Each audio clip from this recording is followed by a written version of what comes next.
Nowhere's Office of Wonders presents the Oddity Compendium, a beginner's anomaly education program.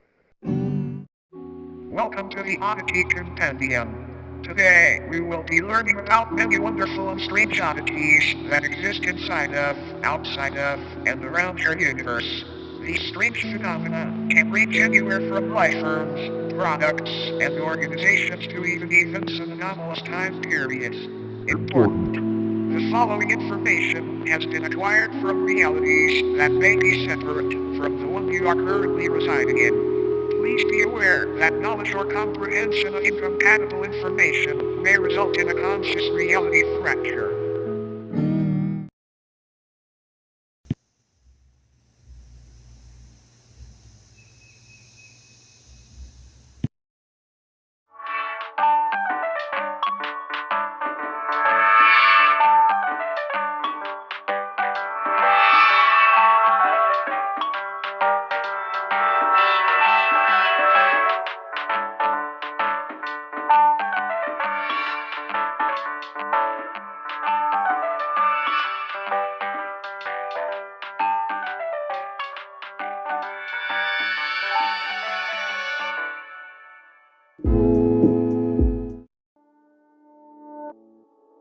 Fleshheads or mattress folk are a species of parasitic subhuman that highly resemble bedding mattresses. The body of a dormant fleshhead appears identical to a standard mattress. However, slicing the thin sheet-like skin reveals many soft organs, limb-like appendages, and a humanoid head which hides beneath the skin. They were first discovered in the late 1960s when a mattress company was surveying excess storage. Upon finding many seemingly pristine mattresses that had not been sold, they gave them away to thrift shops and people in need. The people who received the mattress folk initially had no issues with faux beds. It wasn't until the air began to warm up that these beds awoke from their uneventful hibernations. The first recorded victim was 19-year-old Alice Digger. She had been sleeping on a flesh bed for roughly 6 months before her sudden disappearance. After noticing the stench of sulfur and rot originating from her bed, her family called authorities, and the inside of the mattress revealed a feasting parasite, several hundred human bones, and a half-digested Alice. The method in which mattress folk sustain themselves is by waiting for the body heat of a host to wake them from their dormant state. Kind of like an egg, but not nearly as tasty. After they awake, they slowly unfold themselves from their soft mattress-like bodies. This process is very gradual and happens underneath its body or on its side so as not to be detected. After roughly a month of this process and on a night 17 degrees Fahrenheit or higher, its head and arms fully emerge and pull the sleeping host into its body, where prey is slowly digested. Not much is known about how these sleeping beauties came about, but it is theorized that since they are subhuman, they were once a branch of Homo sapiens that merged with a mycelial network many years ago. Autopsies of fleshheads' digestive systems have revealed DNA samples from thousands of different people in each instance, some even tracing to people born during the 1600s. Another odd thing to note is that the mattress folk themselves contain DNA belonging to humans as well. One instance shared DNA in a blood type with Napoleon Bonaparte, leader of the French Republic during the time that the mattress folk were assumed to have come into existence.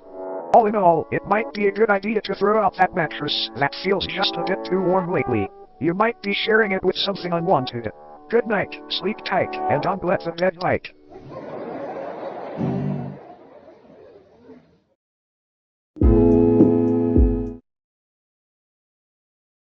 The headless macrocosm is a sub-reality nearly identical to Earth save for the fact instead of humans, tail-headless corpses remain in their stead. These corpses, though technically dead, do weakly breathe through the holes in their necks.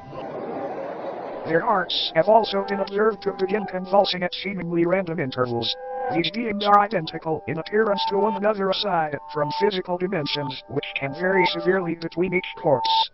The headless sub-people dwelling in this pocket reality have been observed changing their behavior when humans have physically interacted with them, and apparently gain a level of awareness and vitality when such events occur.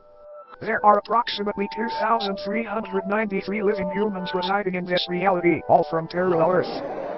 Every single resident recounts waking up in the headless macrocosm after falling asleep under strange circumstances back in their home realities. No one back in their own parallel homes remembers their faces or identities, which leads to the belief that this place could be a form of anti-reality. A waste compartment of the universe used for aspects of reality that are useless or harmful to existential fabric. The humans that live in the headless macrocosm are assumed to be taking shelter in abandoned structures and banding together to search for plant-based food during the warmer times. Fun fact. Humans have coined multiple terms and nicknames for these headless corpses, such as stumpies, cranes, and ichabodies. Despite this sub-reality being detached from main reality, an incident took place which created a temporary tier between the two. A man residing in the headless macrocosm was walking through a field with a small house in the center. Upon reaching the house, the man unintentionally brushed up against one of the breathing bodies. This body, just before motionless aside from the labored convulsions, sprang to life and removed the head of the man. It then proceeded to attach the severed head to the stump of its own neck.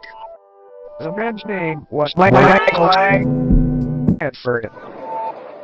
After the corpse had placed Michael's head where its own should be, an event occurred back on Earth in the year 2061 that resulted in governmental intervention. A family's call to the authorities described an impossibly tall naked figure appearing in their backyard. The presence of this oddity was highly distressing to the family, and they remained inside their home until the situation was resolved. The following photograph depicts this figure they spoke of. Michael Tedford's rotting head is affixed atop its frail neck. Shortly after the photo was taken, what was left of Tedford's existence was removed from the premises and taken to an upscale anomaly testing site. Apparently, this corpse was attempting to quite literally become Tedford by leeching off of his existence. These breathing bodies appear to be in a constant state of yearning to reconnect with the roots of reality again, as they have been taken a hold of by a dangerous and contagious disease. This disease appears to be non-existence itself. It can affect anyone on Earth at any time, and once it takes hold, the headless macrocosm deems you valid for residence within its endless meadows, filled with fellow patients. But don't worry, it's a rare diagnosis. Another fun fact.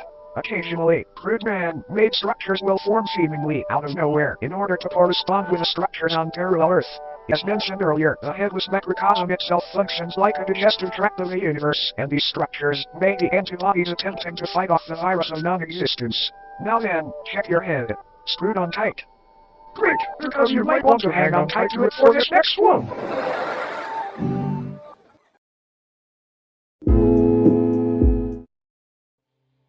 The obelisks of enlightenment are a collective of monolithic beings that are currently residing in different remote locations across the world.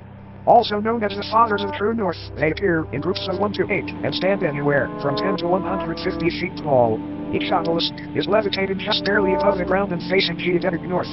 Though most of them reside in remote fields and deserts, they have also been found floating above the ocean within the vicinity of the Bermuda Triangle and even of the Moon. They are moving just ever so slightly and progress approximately 2 inches forward a year.